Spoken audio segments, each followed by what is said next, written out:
Maka Bapak Ibu, kalau bisa kita mengajak dengan cara yang baik, jangan memilih dengan cara yang tak baik. Kalau bisa kita mengajak dengan santun, kenapa mesti dikasari? Kenapa mesti diejek? Kenapa mesti disindir-sindir? Kenapa mesti difitnah? Kenapa mesti di-framing? Ajak saja baik-baik, cakap baik-baik. Kalau ada orang yang kita rasa kita bermasalah dengan dia, bila perlu datang kepada dia, sampaikan, jelaskan. Dan bila ada orang merasa bahwa dia dibicarakan di belakang, tak terima, datangi baik-baik. Tak perlu kita saling heboh, saling ribut. Kalau kata orang kita, berkelahi gajah dengan gajah, yang merasai siapa? Pelanduk, rumput, tanah yang rusak.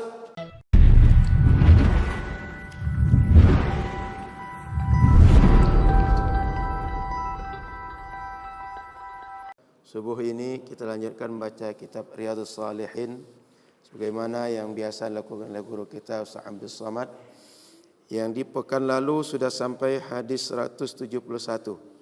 Betul? Bab yang menjelaskan tentang fi man sanna sunnatan hasanatan aw sayyi'ah, tentang bagaimana orang-orang yang membuat sebuah kebiasaan baik atau kebiasaan tidak baik lalu diikuti orang setelahnya. Dan pagi ini kita membaca hadis 172. Betul Bang ya? Ya. Wa bihi ilaihi qal wa an ibni Mas'ud radhiyallahu ta'ala anhu anna an-nabiy sallallahu alaihi wasallam qala laisa min nafsin tuqtalu zulma illa kana 'ala ibni adam al-awwal kiflun min damiha wa kana kiflun min damiha kana awwala man sanna al-qatla, muttafaqun alaihi. Diriwayatkan melalui jalur sahabat Ibnu Mas'ud, semoga Allah ridha beliau, bahwasanya Rasulullah SAW bersabda, laisa min nafsin tuqtalu zulma, tidak ada seorang pun hari ini yang meninggal atau dibunuh dengan cara yang zalim, illa kecuali kana 'ala ibni Adam al-awwal, kecuali bagi anak Adam yang pertama, kiflum min damiha, dia mendapat cipratan dosa karena darah mengalir secara zalim. Pertama dicontohkan oleh anak Adam. Kana awwala man sanna al-qatla, anak Adam itulah orang yang pertama mencontohkan kepada orang lain cara membunuh yang zalim, mengalirkan darah tidak dengan cara yang patut. Sebelum kita bahas hadis, di sini disebutkan periwayat hadis adalah sahabat Ibnu Mas'ud. Sahabat Ibnu Mas'ud ini pernah diketawakan oleh sahabat yang lain. Waktu itu beliau mengambil kayu yang biasa digunakan untuk siwak, kayu arak. Kalau kita siwak di Makkah, Madinah itu kan ada orang jual itu, kayu siwak itu. Ketika dia manjat kayu, nampak betisnya kecil. Maka sahabatnya mengejek, ini orang sekecil ini apalah bisa dia buat? Orang sekecil ini apalah kontribusi yang besar untuk Islam? Maka diejek oleh sahabat yang lain. Apa kata Rasul sallallahu alaihi wasallam? Paha atau betis yang kecil ini kalau ditimbang dengan gunung Uhud lebih berat, lebih berharga, lebih bernilai bagi Allah dibanding gunung Uhud. Kenapa? Karena sahabat Ibnu Mas'ud, sahabat Nabi, pertama dari segi ilmu dia menonjol dibanding sahabat yang lain.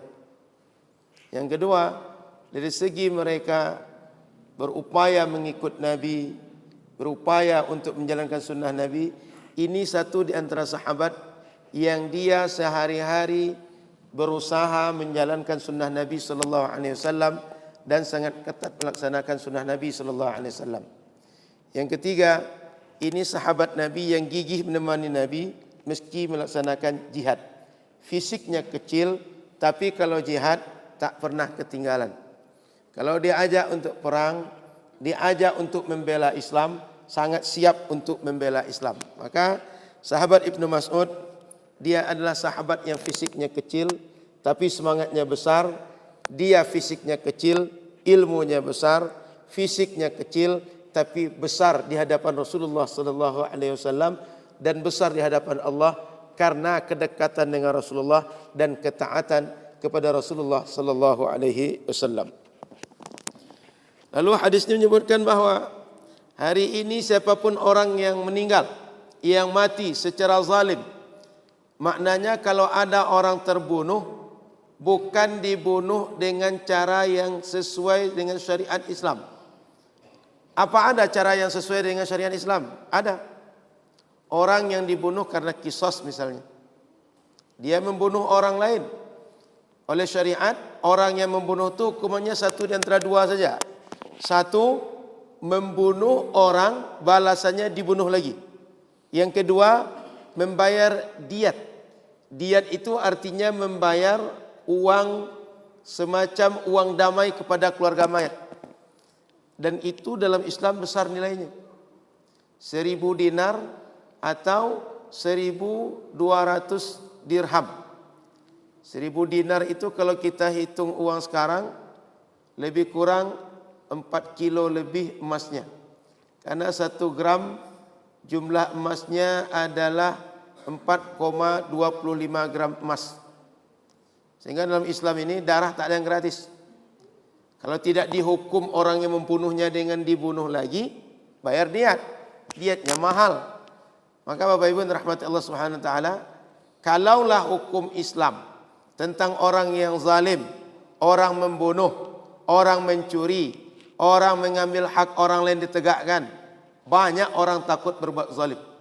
Banyak orang takut untuk membunuh. Bayangkan risikonya. Kalau membunuh, balasannya dibunuh balik. Atau dia mesti membayar lebih kurang 4 kilogram emas. Berapa 4 kilogram emas itu uangnya, Bu? 4/4 kilo. 4 miliar. Miliaran kurang lebih, Bu. Jangankan 4 miliar. Mendengar miliar saja, sudah berpikir dari mana dapat uang. Apa yang akan dijual? Apa aset yang akan digadaikan? Maka Bapak Ibu yang dirahmati Allah Subhanahu wa taala, kalaulah orang tahu bagaimana tegasnya hukum Islam kepada orang yang membunuh, tak akan ada orang yang membunuh.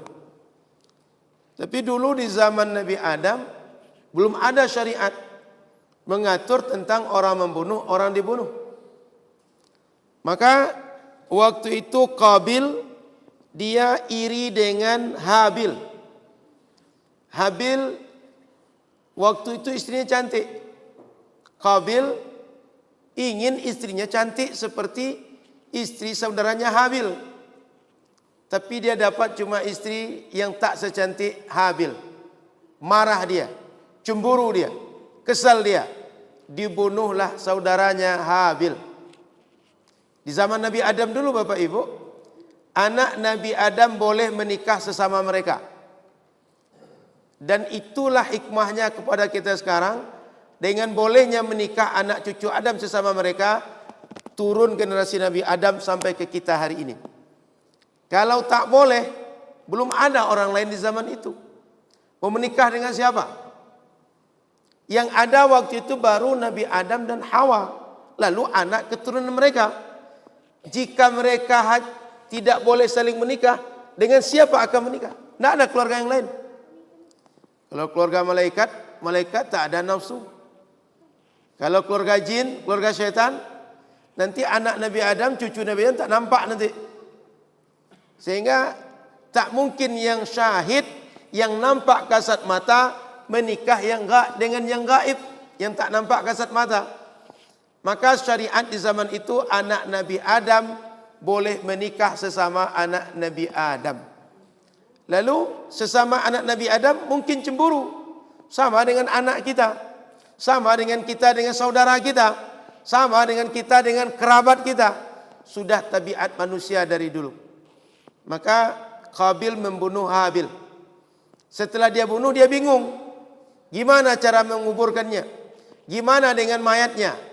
Maka nampaklah oleh dia ada burung gagak membunuh gagak yang lain, lalu setelah gagak membunuh gagak yang lain, dia gali tanah.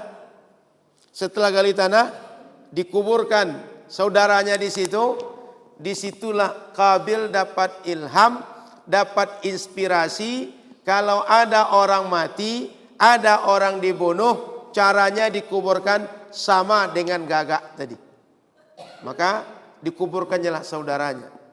Poin penting kajian kita adalah dahulu manusia berbunuh-bunuhan pertama sekali dilakukan, dicontohkan oleh Qabil kepada saudaranya Habil. Dan membunuh itu zalim, tidak dengan hak.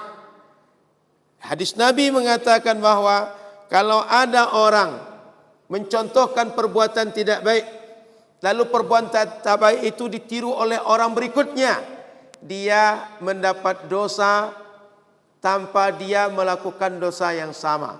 Sudah kita baca hadis sebelumnya. Man sanna sunnatan sayyi'atan falahu wizruha wa wizru man amila biha.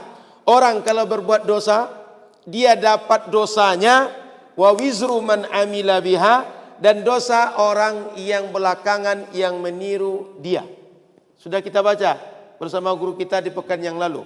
Maka hadis ini menunjukkan dulu kalau ada yang membunuh secara zalim, dia mendapat cipratan dosa. Jika hari ini ada lagi yang membunuh dengan cara yang zalim, itu buruknya, itu ruginya.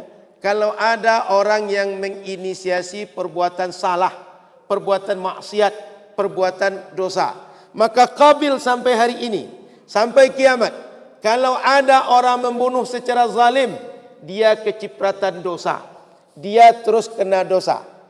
Lalu kalau ada yang bertanya, Ustaz, kata Al-Quran, wala taziru waziratu wizra ukhra, bukankah di akhirat nanti, bukankah Quran menyebutkan tidak ada orang yang berdosa kecuali orang berdosa menanggung dosa dia sendiri.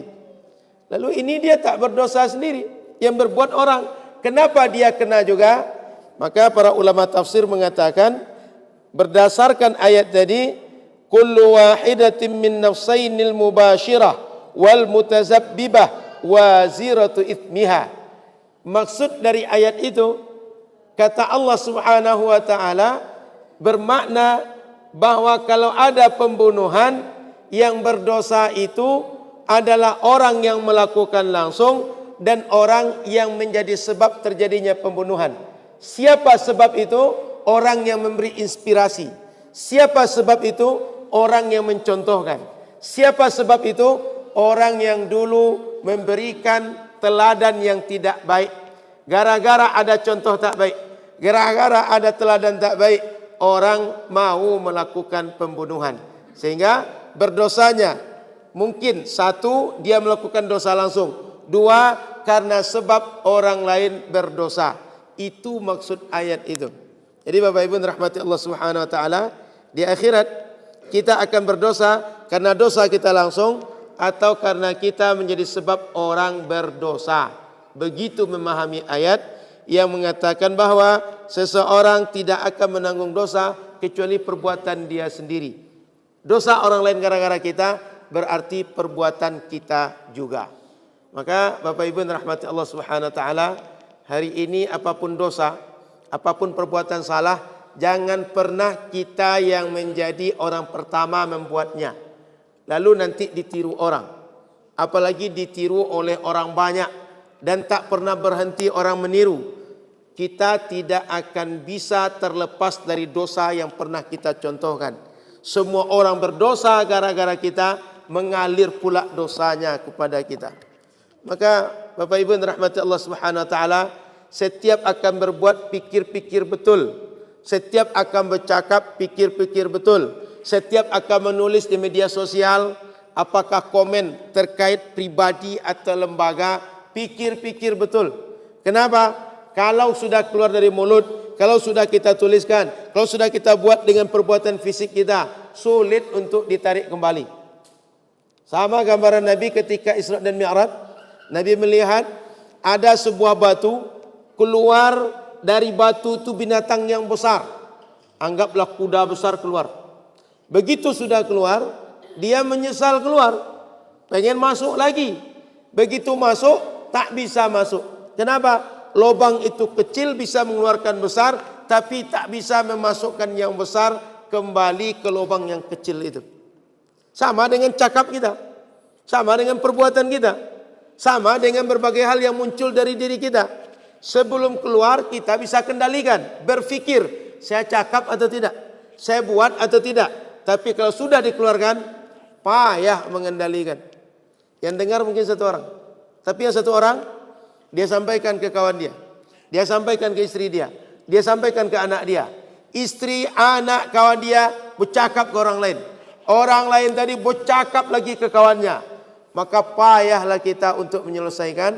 Apabila cakap sudah keluar, kita tarik kembali. Payah untuk menarik cakap yang sudah terucapkan. Menagih pertanggungjawaban. Siap-siap ada orang yang nanti membawa kita ke ranah hukum. Siap-siap kalau nanti ada orang yang merusak atau melakukan framing terhadap kita di tengah masyarakat gara-gara perbuatan kita sendiri. Maka Bapak Ibu yang dirahmati Allah Subhanahu wa taala, hadis sebelumnya potongannya mengajarkan man sanna sunnatan hasanatan falahu ajruha. Nabi mengatakan siapa saja yang mencontohkan perbuatan baik, dia dapat pahala dari perbuatan baik dia dan pahala dari orang yang mengikuti kebaikan dia, pahala dari orang yang mencontoh kebaikan dia, pahala dari orang yang melanjutkan kebaikan dia. Maka kalau Bapak Ibu ingin berbuat sesuatu dan ingin pahala mengalir, buatlah yang baik-baik, jangan sebaliknya. Inisiasilah perbuatan baik apapun yang manfaat untuk individu, manfaat untuk masyarakat, manfaat untuk orang sekitar kita, atau manfaat di mana saja.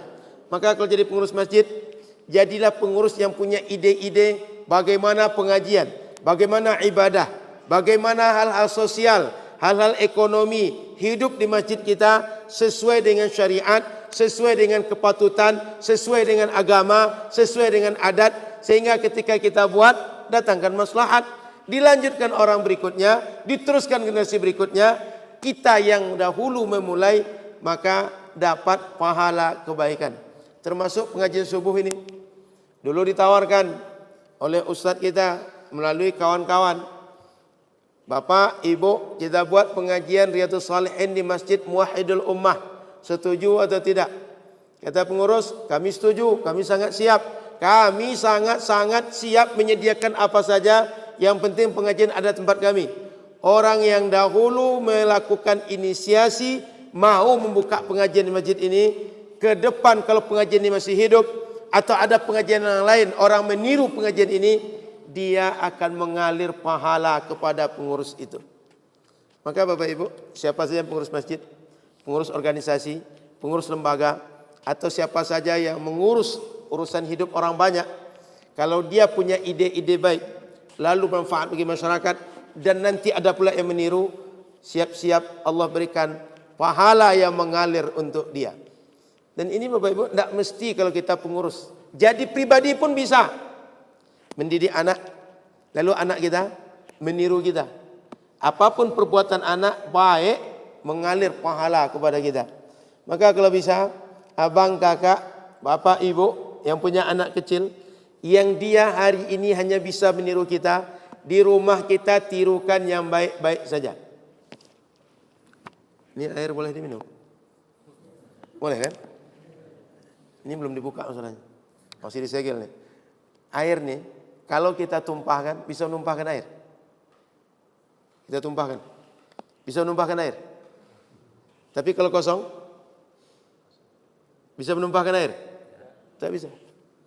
Kita di rumah, kalau seorang muslim yang baik, kita beragama, bila kita berbuat, apa yang kita buat? Perbuatan baik berdasarkan agama. Tapi kalau kita tak tahu agama, tak pernah mengaji, tak tahu mana yang baik, mana yang tak baik, apa yang muncul dari kita? Semuanya akan muncul. Baik tak baik akan muncul. Lalu apa yang terjadi? Anak akan meniru dari kita. Anak bicara kasar, itu meniru kita. Anak bicara lembut, meniru kita. Anak bicara sopan, meniru kita. Anak bicara di tempatnya, meniru kita. Anak suka memotong pembicaraan, meniru kita. Maka macam ini. Kalau bapak maknya adalah seorang muslim yang baik, seorang yang taat, seorang yang salat, anaknya akan meniru bapak maknya yang salat, bapak maknya yang mengaji, bapak maknya yang mengajarkan akhlak-akhlak yang baik. Maka Bapak Ibu rahmati Allah Subhanahu wa taala, jadilah kita seperti tabung yang berisi air ini. Jangan tabung kosong. Tabung kosong tak bisa mengalirkan air. Tabung kosong tak bisa memberikan air. Kalau kita ingin berikan agama kepada anak, isilah agama dalam diri kita. Kalau kita ingin mencontohkan yang baik kepada anak kita, pelajari yang baik, buat yang baik, maka orang akan mencontoh, mengalir pahala kepada kita. Maka Bapak Ibu jangan pernah berhenti mengaji, jangan pernah berhenti untuk mempelajari agama. Makin lama mengaji, makin banyak kitab dibaca, makin banyak yang kita tahu. Makin banyak yang kita tahu, makin banyak amal bisa kita buat. Makin banyak amal bisa kita buat, kalau baik, jadi pahala untuk kita, bisa jadi pahala orang lain berbuat tapi mengalir untuk kita. Jangan sebaliknya.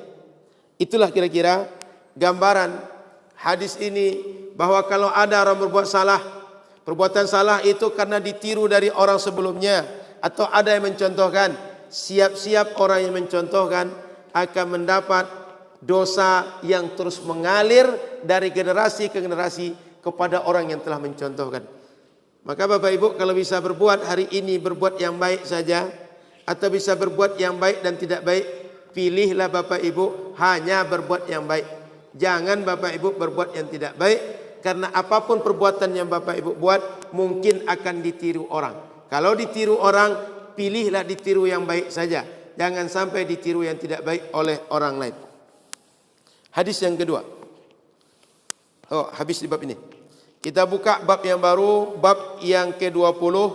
Babun fit dalalati ala khairin wad du'ai ila huda au dhalalah. Bab yang menjelaskan tentang fit dalalah, bagaimana efeknya, bagaimana dampaknya orang yang menunjukkan orang lain ala khairin, untuk berbuat baik, wad du'ai ila huda, dan mengajak orang lain kepada agama, mengajak orang lain kepada mendapatkan hidayah, au dhalalah, atau orang lain sesat, orang lain salah gara-gara kita.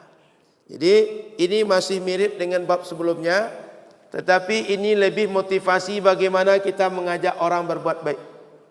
Kita boleh jadi tak melakukan kebaikan. Kalau tadi melakukan kebaikan, lalu orang contoh. Yang berikutnya, kita boleh jadi tak berbuat baik. Kita sekedar ngajak saja.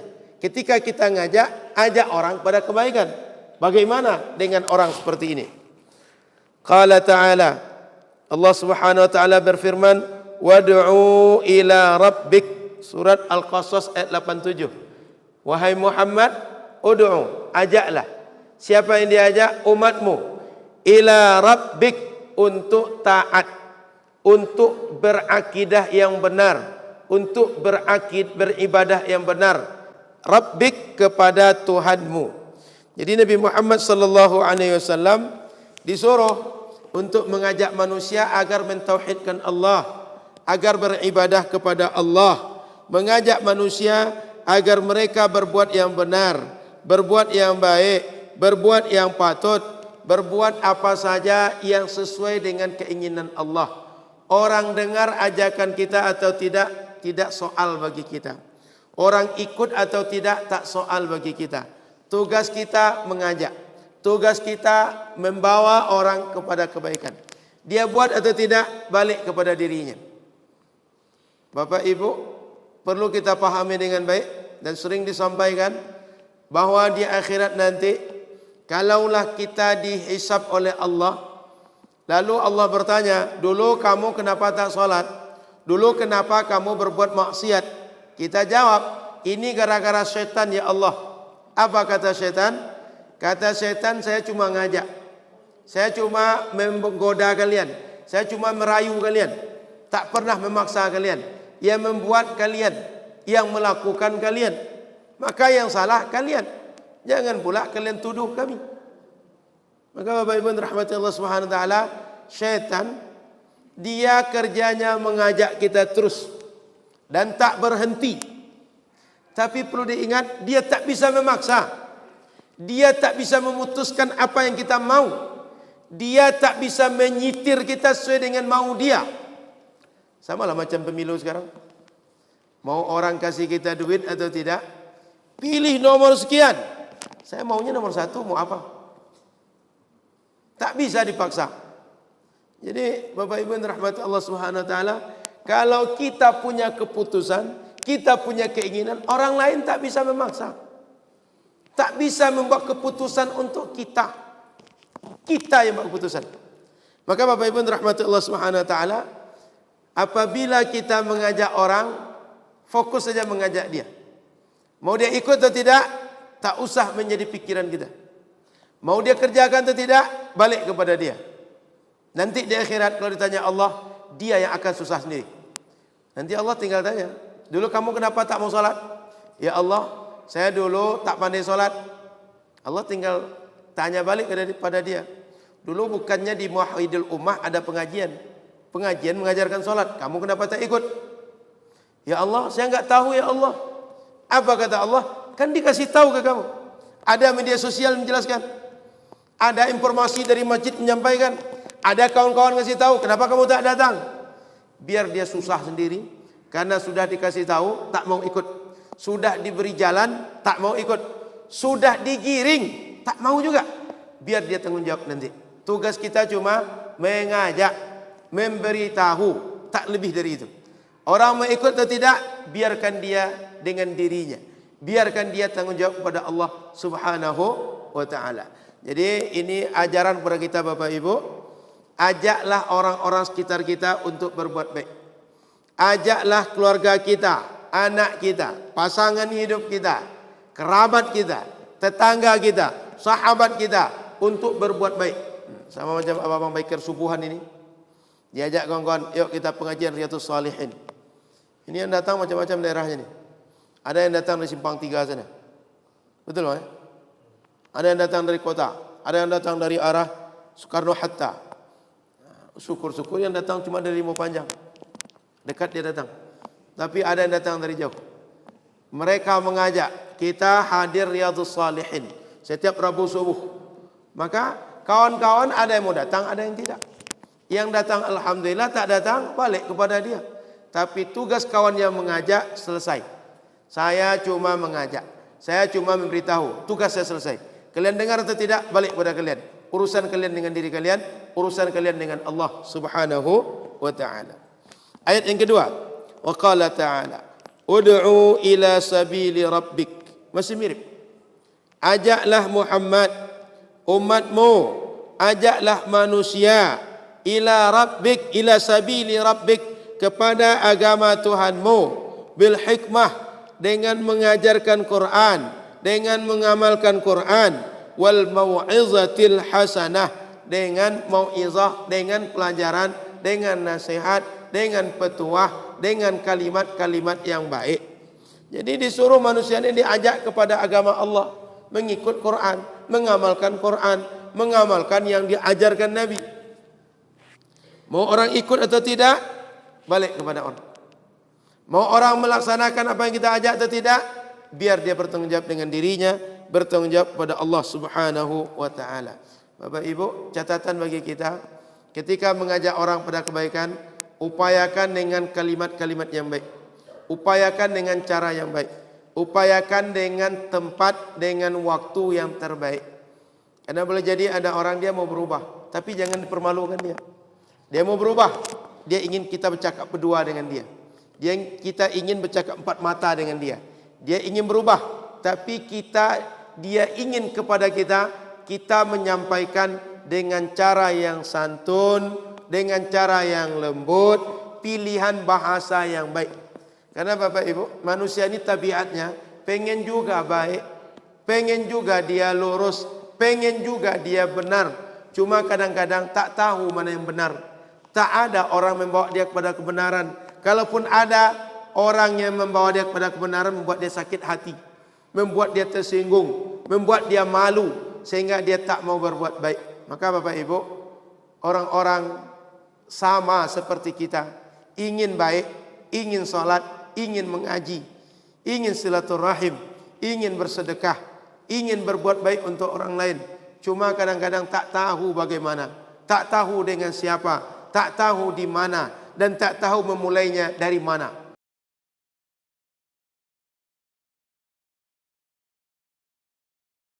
Maka Bapak Ibu, kalau bisa kita mengajak dengan cara yang baik, jangan memilih dengan cara yang tak baik. Kalau bisa kita mengajak dengan santun, kenapa mesti dikasari? Kenapa mesti diejek? Kenapa mesti disindir-sindir? Kenapa mesti difitnah? Kenapa mesti di-framing? Ajak saja baik-baik, cakap baik-baik. Kalau ada orang yang kita rasa kita bermasalah dengan dia, bila perlu datang kepada dia, sampaikan, jelaskan. Dan bila ada orang merasa bahwa dia dibicarakan di belakang, tak terima, datangi baik-baik. Tak perlu kita saling heboh, saling ribut. Kalau kata orang kita, berkelahi gajah dengan gajah, yang merasai siapa? Pelanduk, rumput, tanah yang rusak. Jadi kalau sempat kita berkelahi, selesaikan sesama kita. Kalau sempat kita beda pendapat, selesaikan sesama kita. Tak usah digiring opini, satu bangsa ini ribut. Yang bertengkar cuma 2 orang. Yang beda pendapat cuma 2 orang. Tapi satu bangsa ini bertengkar. Jangan. Selesaikan baik-baik. Tak usah digiring orang lain. Maka hadis ayat tadi mengajak kita, kalau ingin mengajak orang, ajaklah dengan cara yang baik, dengan adab yang baik, waktu yang tepat, dan kesempatan yang paling cocok dengan orang tadi. Disitulah tugasnya kita yang berdakwah ini, pandai-pandai membaca keadaan. Khatibun nas biqadri uqulihim. Sampaikan kepada seseorang, kepada orang lain, agama atau apa saja yang baik sesuai dengan keadaan orang. Jangan mengukur keadaan kita. Kenapa? Setiap orang tak sama dengan orang lain. Kita mesti arif mengenali orang lain dan menyesuaikan kondisi dia dengan yang patut untuk dia. Selanjutnya, ayat yang ketiga, wa ta'awanu 'alal birri wat taqwa. Bertolong-tolonglah kalian, kata Allah, dalam berbuat baik dan dalam ketakwaan kepada Allah. Bapak Ibu, dalam syariat kita kalau kita kaji, banyak sekali ajaran yang menyuruh kita berjamaah. Salat 5 kali sehari semalam. Yang wajib untuk semua orang 1 kali sepekan, Jumat. Kemudian dalam setahun, Idul Fitri, Idul Adha disuruh berjamaah. Kenapa? Banyak ketaatan, orang tak bisa membuat, orang tak semangat, syiar tak hidup kalau tak bersama. Maka Allah suruh, tolong-tolonganlah kalian, saling mengajaklah kalian dalam perbuatan baik yang disuruh oleh Allah, yang disuruh oleh Rasulullah sallallahu alaihi wasallam. Karena mengaji ini, kalau tak sepakat banyak pihak, tak bisa mengaji pagi ini. Betul? Ingin saya mengaji, tak ingin pengurus pengajian, bisa pengajian ini berjalan? Saya ingin, pengurus ingin, jamaah tak ada, bisa pengajian berjalan? Gimana bercakap sendiri? Atau jamaah ingin pengajian, saya tak ingin pengajian, pengurus tak ingin, bisa pengajian berjalan? Makanya disuruh oleh syariat, saling tolong-menolong kalian, saling support kalian, saling melengkapi kalian. Dengan saling melengkapi, pengajian berjalan. Begitu juga yang lain-lain. Gotong royong kita, diumumkan pengurus, diumumkan RT, tidak didengar oleh masyarakat. Ada gotong royong? Tak ada. Maka Bapak Ibu, kalau ada gotong royong, diumumkan di masjid, datang masyarakat, ibu-ibu buat snack, ibu-ibu buat teh, buat kopi, bapak-bapak bekerja, lalu nanti yang punya alat mengeluarkan alatnya, yang punya ide memberikan idenya. Jika berkumpul semua orang itu, banyak pekerjaan besar selesai. Apalagi pekerjaan kecil. Kalau kita tengok, dulu sahabat Nabi ketika Nabi berdakwah banyak atau sedikit? Sedikit. Baik di Makkah, baik setelah Nabi hijrah, sedikit. Tapi sahabat yang sedikit, hatinya dekat dengan yang lain, kompak satu dengan yang lain. Ketika ada ide, ketika ada masalah, ketika di depan ada yang perlu dikerjakan bersama, yang lain siap support. Mau berperang, mau buat parit, mau membantu saudara miskin, mau membantu orang janda, membantu anak yatim, mereka tinggal musyawarah. Mereka tinggal mengumpulkan apa yang mereka bisa buat masing-masing mereka untuk mensupport masalah yang ada depan kita. Banyak yang selesai. Dengan saling kerjasama sahabat dahulu, mereka yang sedikit, sampailah Islam ke Rimau Panjang, sampailah ke Kampar, sampai ke Pekanbaru. Andaikan dulu sahabat Nabi berfikir, yang penting saya sholat, yang penting saya kalau ditanya Allah bisa menjawab untuk amal saya, mungkin tak sampai Islam ke Rimau Panjang sekarang. Kenapa? Mereka berfikir untuk hidup mereka masing-masing. Tapi karena mereka mau saling tolong-menolong, mereka mau berjihad, mereka mau menyampaikan dakwah pada yang lain, mereka mau menyampaikan dakwah Rasul kepada siapa saja, maka sampai sekarang bisa dikatakan di dunia tak ada tempat kecuali sudah sampai suara azan ke situ. Tak ada tempat di semua belahan dunia ini kecuali orang menyebut la ilaha illallah sudah menginjakkan kaki di tempat itu. Maka Bapak Ibu dirahmati Allah, di Rimau Panjang ini meskipun katakan perumahan baru, jauh dari kota, jauh dari orang ramai, tapi jika mereka kompak, bisa banyak hal muncul di sini dan orang akan mencari tempat ini. Kita Bapak Ibu kadang-kadang pergi ke desa orang untuk wisata di Jawa, di Sumbar, di Sumatera Utara. Kenapa? Karena kita tengok desa itu punya kelebihan. Saya pernah baca ada kampung yang rumah mereka semuanya dicat warna-warni. Lalu oleh masyarakat datang dari berbagai daerah ingin tengok bagaimana bentuk warna-warni perumahan mereka. Dilihat di media cantik betul, dilihat langsung cantik atau tidak. Penasaran banyak orang. Ramai-ramai orang datang ke desa itu cuma gara-gara cat rumahnya bisa dibuat warna-warni dan sepakat orang sekampung. Itu kalau kita pikir lebih lanjut Bapak Ibu, itu bisa menjadi sumber ekonomi karena orang datang, dia akan berbelanja, dia akan makan di rumah makan, akan makan di warung di sekitar kita. Hidup ekonomi orang kampung. Padahal idenya sederhana. Nampaknya kalau cat kita hanya hijau, kalau cat kita hanya hitam, kalau cat kita tak diatur di kampung ini, tak menarik, tak menawan kita lihat. Gimana kalau kita sepakat warna cat ini kita buat warna-warni. Diaturlah RT, diaturlah oleh RW, diatur oleh kelurahan, dibuatlah oleh mereka. Ada yang mendesain, lalu ada yang mengajarkan, lalu ada yang mengerjakan. Sepakat mereka semua. Lalu nampaklah indah. Dunia sekarang kan apa saja yang nampak di dunia nyata lalu diupload di dunia media sosial itu cepat sekali viral. Apalagi hal-hal yang tidak umum terjadi. Kan jarang satu kampung catnya bisa diatur, cat rumahnya bisa diatur. Betul? Sudah ada di Jalan Rimau Panjang ini perumahan yang catnya bisa diatur semua. Paling developer yang ngatur cuma. Warnanya seragam. Betul? Tak ada yang warna-warni developer membuat kalau di Rimau Panjang nih.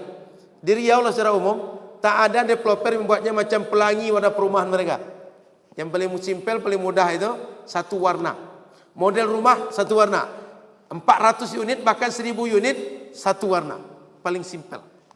Tapi kalau dibuat oleh developer, perumahan itu warna satu rumah beda warna, rumah ini beda warna. Satu kesulitannya developer pusing sendiri. Yang kedua jamaahnya kan nanti ribut. Saya sukanya yang ungu tak ada lagi, tak jadi saya ambil rumah itu. Gara-gara warna tak jadi laku perumahan dia. Tapi satu sisi boleh jadi menjadi keuntungan. Penasaran orang lain, kok bisa perumahan macam itu? Datang pula orang ke sini. Maka Bapak Ibu rahmati Allah Subhanahu wa taala, balik kita kepada kajian. Kalau kita sepakat berbuat baik, berbuat taat, berbuat yang manfaat, berbuat ide kreatif yang benar yang patut ditiru, maka akan bisa menjadi sumber energi kebaikan dan pahala untuk semua orang, baik membuat yang wajib, membuat yang sunnah, membuat yang mubah, akan menjadi tabungan bagi kita semua, pahala yang akan didapat oleh semua orang yang saling kerjasama berbuat baik. Lanjut. Kata Allah Subhanahu wa taala, "Wal takum minkum ummatun yad'una ilal khair." Surat Ali Imran ayat 104. Dan hendaklah ada di antara kalian ummah, sekelompok orang, yad'una ilal khair, mengajak kepada kebaikan. Di situ disebutkan minkum, sebagian di antara kalian. Ini menunjukkan bahwa orang yang perlu menginisiasi kebaikan tak perlu semuanya, cukup sedikit, cukup sebagian. Tapi sebagian itu ketika dia menginisiasi, dia mendapatkan pahala lebih dibanding yang lain. Dia ditinggikan derajatnya lebih dibanding yang lain. Maka orang yang beride baik, orang yang mengajak kepada kebaikan, dia pahalanya lebih dibanding orang sebagai follower saja, sebagai pengikut saja. Maka Bapak Ibu, kalau kita bisa menginisiasi kebaikan-kebaikan, jadilah orang-orang yang menginisiasi kebaikan. Maka di masyarakat ada orang baik, ada orang lebih baik. Ada orang yang berilmu, ada orang lebih berilmu. Ada orang yang punya ide kreatif, ada orang yang lebih beride kreatif. Ada yang punya kebaikan, ada kemajuan, ada yang punya inovasi. Maka jadilah orang-orang yang mengajak kepada kebaikan dan tak berhenti ide kebaikan muncul dalam dirinya. Gimana bisa seperti itu? Banyak berfikir. Banyak berfikir kebaikan. Kalau berfikir kebaikan, akan banyak muncul ide-ide kebaikan, akan banyak muncul ide-ide manfaat, akan banyak yang bisa dibuat untuk diri kita dan untuk orang banyak. Jangan berfikir yang sebaliknya. Baik, kita masuk ke dalam hadis yang pertama. Wa an Ibnu Mas'ud radhiyallahu taala anhu, Uqbah bin Amr al-Ansari al-Badri. Hadis ini diriwayatkan oleh sahabat Abi Mas'ud Uqbah bin Amr al-Ansari al-Badri. Nama lengkap beliau panjang, Abu Mas'ud Uqbah bin Amr al-Ansari, nisbah kepada Ansar, orang Madinah yang mereka menyambut orang muhajirin yang hijrah, menolong orang-orang muhajirin yang hijrah. Al-Badri, sahabat Nabi yang ikut perang Badar juga. Jadi kenapa kadang-kadang disebut dengan Al-Badri? Sebab ada sahabat yang tak ikut perang Badar meskipun sudah Islam. Jumlah sahabat ikut perang Badar sedikit. Ada yang mengatakan 313, ada yang mengatakan 314, ada yang mengatakan 315. Jumlah paling sedikit 313. Perbedaan cuma 3 tadi. 313, 314, 315. Kemudian kenapa disebut dengan Al-Badri? Kenapa Badar itu perlu disebutkan? Karena mereka lah yang ikut perang pertama dalam Islam bersama Nabi. Perang pertama pasti bersejarah, perang pertama pasti berkesan. Maka yang pertama itu yang diingat. Kata sahabat Abu Mas'ud, qala Rasulullah sallallahu alaihi wasallam, Rasul bersabda, man dalla ala khairin, siapa saja orang yang mengajak orang lain karena sebab perbuatan dia, karena sebab ide dia, karena sebab nasihat dia, karena sebab petunjuk dia, karena sebab tulisan dia, karena sebab kaligrafi dia, karena sebab status dia, karena update story dia, karena Instagram dia, karena TikTok dia, karena Facebook dia, karena apa saja media dia, orang berbuat baik, falahu mitlu ajri fa'ilih, dia dapat pahala yang sama dengan orang yang berbuat baik karena ide dia, karena petunjuk dia, karena ajakan dia. Ini hadis menunjukkan bahwa kalau kita mengajak orang berbuat baik, kita dapat pahala yang sama dengan orang yang berbuat baik. Maka Bapak Ibu yang dirahmati Allah, kalau ada yang bertanya, Ustaz, apa maksud hadis ini? Kok Nabi tiba-tiba bicara itu? Rupanya dalam hadis yang lain, di riwayat Imam Muslim dikatakan bahwa jaa rajulun ila Rasulillah sallallahu alaihi wasallam faqal, ada seseorang datang kepada Rasul. Ketika sampai di hadapan Rasul, apa kata dia?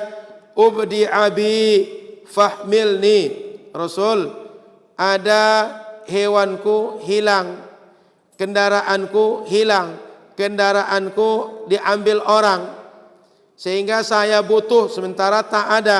Apa yang mesti saya lakukan? Saya perlu. Lalu kata dia, qal ma indi, saya tak punya lagi ya Rasul.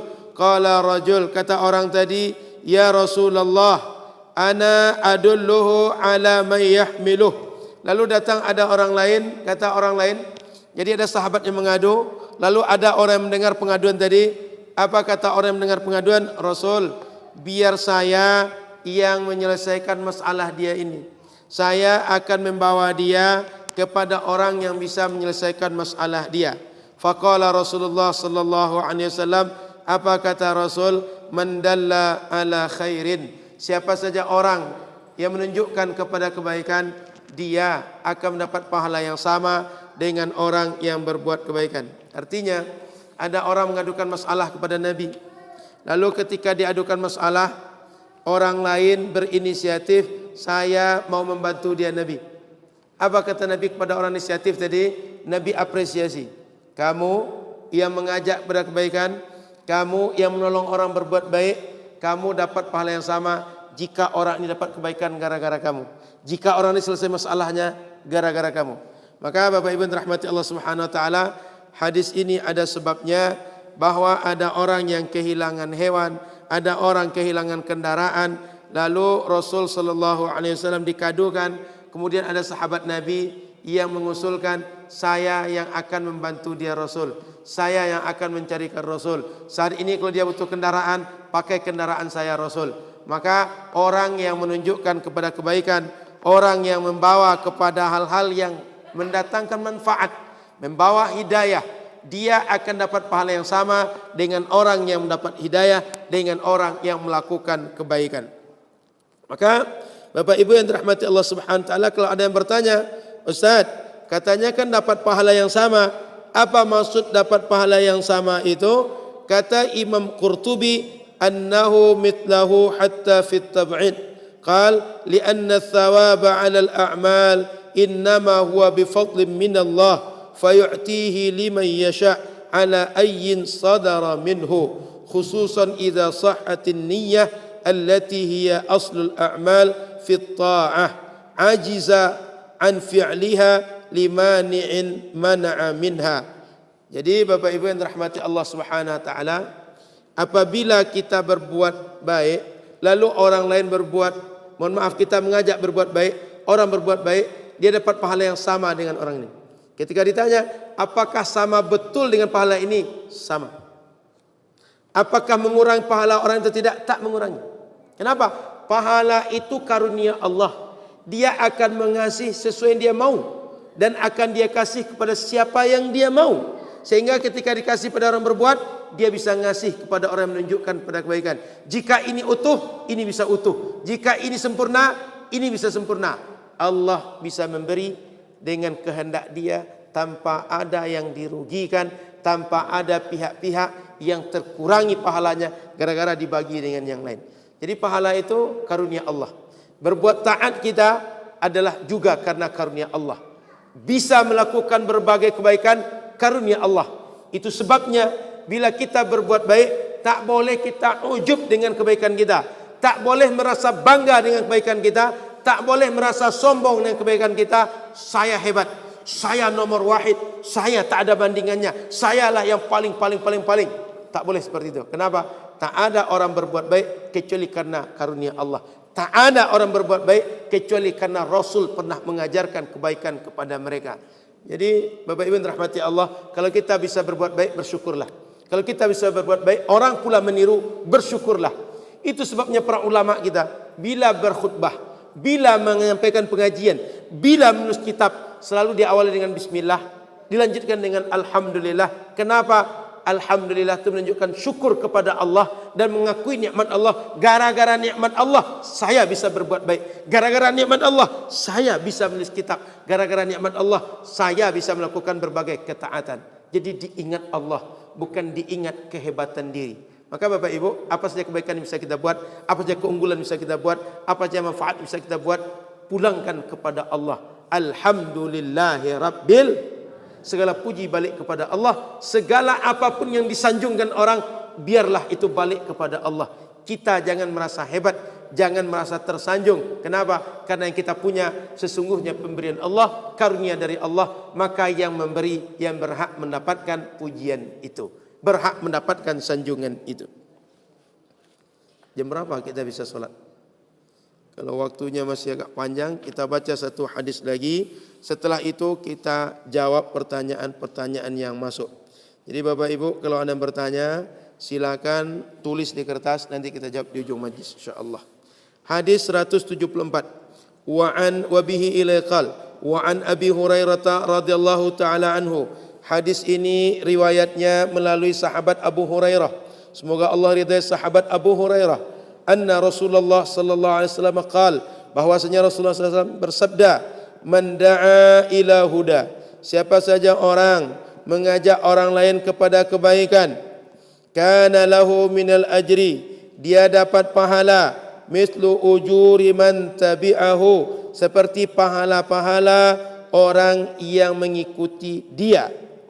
La yanqusu dzalika min ujurihim syai'a, tapi tak mengurangi pahala dari orang yang mengikuti kebaikan tadi.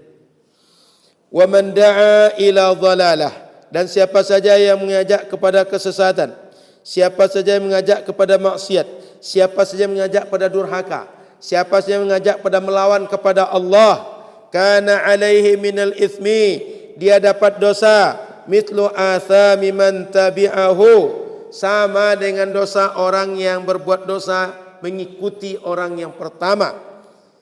La yanqusu dzalika min athamihim syai'a, tidak mengurangi dosa dari orang yang mengikut melakukan dosa. Jadi Bapak Ibu, bila kita mengajak orang kepada kebaikan, mengajak orang pengajian, lalu dia dapat pahala dari pengajian, Bapak Ibu akan dapat pahala sama dengan orang pengajian tadi. Tak mengurangi pahala orang yang pengajian tadi. Kalau Bapak Ibu mengajak orang untuk sholat, mengajak orang untuk melaksanakan berbagai kebaikan yang lain, orang lakukan, dia dapat pahala, pahala yang sama akan berikan pada Bapak Ibu. Maka di lingkungan kita, kalau ada orang tak mengerti cara buang sampah, Bapak Ibu ajari, Bapak Ibu ajak, nah buang sampah gini caranya, buang sampah di situ. Ada anak yang sedang belajar tentang apa saja dalam kehidupan, dia tak mengerti apa-apa, Bapak Ibu ajarkan. Nah, kalau makan duduk. Nah, kalau makan jangan dengan tangan kiri. Dilakukan. Bapak Ibu bisa dapat pahala sama dengan pahala orang berbuat baik tadi. Maka di masyarakat ini jangan hidup menjadi orang yang apatis. Jangan hidup menjadi orang yang hidupnya egois, terpikir diri sendiri. Yang penting saya dah selesai urusan saya. Jangan. Tapi berfikirlah saya dan masyarakat saya. Kenapa? Karena masyarakat kita itu kal mir'ah. Dia macam cermin bagi kita. Kita baik, mereka akan terbawa baik. Mereka tidak baik, kita akan terbawa tidak baik. Bapak Ibu perlu paham, jika ada satu perbuatan salah dibuat masyarakat, jangan anggap hanya dia yang akan berbuat salah. Perbuatan salah itu akan ditiru oleh orang lain dan akan menyebar banyak. Bisa jadi yang tadi buang sampah sembarangan hanya satu orang, selanjutnya apa kata orang lain? Boleh kok buang sampah di parit. Kata yang satu lagi. Sehingga yang satu lagi buang sampah di parit. Datang yang lain, enggak apa-apa kok, si anu buang sampah di sana, si anu buang sampah di sana. Semuanya akan buang sampah di situ. Apa yang terjadi? Sekampung bisa buang sampah di parit. Datang hujan, banjir itu orang buang sampah saja kena dampak atau semua orang kampung? Paham Bapak Ibu? Maka kalau ada yang buang sampah sembarangan di jalan, yang lain kalau tahu kasih tahu, Pak jangan di sini Pak. Nanti kalau Bapak buang sampah, datang lagi orang lain nanti, datang 2, datang 3, nanti dikira tempat ini TPA. Dikiranya ini tempat tong sampah Pak. Nanti asal orang lewat di jalan kita, semua orang akan tutup hidung. Setiap orang tak akan nyaman. Dikiranya kampung kita ini kampung sampah aja. Jangan-jangan perumahan lain kalau buang sampah ke sini Pak. Ngerti? Bapak Ibu, ada perbuatan salah di kampung ini, jangan diam, bicara, ingatkan, minimal sampaikan, Pak, jangan di sini buang sampah. Pak, kalau buang sampah itu tempatnya. Itu contoh. Kalau Bapak Ibu ajak pada kebaikan, dibuat orang, Pak, buang sampah di situ Pak. Diikuti, dia dapat pahala karena buang sampah pada tempatnya, Bapak Ibu dapat pahala karena mengajak orang untuk berbuat yang baik. Jangan sebaliknya. Maka Bapak Ibu yang dirahmati Allah Subhanahu wa taala, orang mengajak kepada kebaikannya beruntung, apalagi mau berbuat baik dan mengajak orang berbuat baik. Maka Bapak Ibu, kalau ada anak-anak kita yang masih muda yang bisa belajar, suruh dia mengaji, suruh dia belajar. Kenapa? Supaya kalau dia besar nanti jadi alim, jadi ahli ilmu, bisa mengajarkan kebaikan kepada orang. Sehingga setiap orang kalau berbuat baik karena dia mengajarkan, dia dapat pahala dari setiap orang yang mengajarkan kebaikan. Maka kalau ada orang misalnya ingin meniru tirulah guru kita Ustaz Abdul Somad.